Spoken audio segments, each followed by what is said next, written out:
Early this morning, Tucson Police evicted the protesters from their latest camp at De Anza Park. And for the first time in this month's long movement, things got violent. 9 on Your Side's Marcelino Benito is live in the newsroom tonight with the latest on today's eviction. This isn't the first time Occupy Tucson's faced eviction. In fact, it's the third time in the last few months. But the movement keeps popping up somewhere new. So today we asked Tucson Police Chief Roberto Villasenor what it's going to take to make sure the third time's the charm. How many evictions does it take to shut down the Occupy Tucson movement? Occupy Tucson's called 3 city parks home already.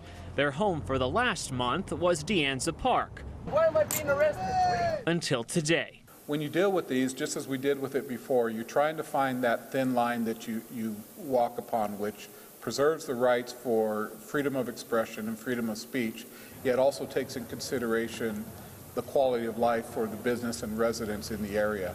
Our cameras were rolling as TPD moved in yet again. This time, 21 protesters arrested for obstructing the sidewalk. Most went willingly. One had to be carried off. People who just said, look, we're not going to fight you, but we're not going to help you. If you're going to take us into custody, you're going to have to lift us up. You're going to have to carry us. And that's a common tactic that some protesters will use. Before TPD arrived, things did escalate. Our cameras caught this fight unfolding right in front of us. Protesters weren't happy we were there. One occupier even charged our cameras. It's by far the most hostility seen yet from the local Occupy movement, and protesters pledge to carry on. We will take future occurrences on a case-by-case basis. Wherever they have the legal right to be, they can be.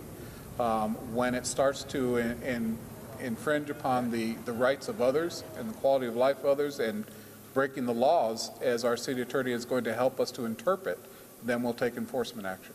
The law has been consistent. Enforcement hasn't. Occupiers have been breaking city code by obstructing sidewalks for weeks.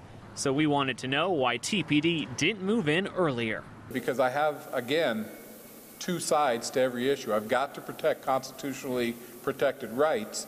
I also have to protect property rights and personal rights of people to be safe and to enjoy their community.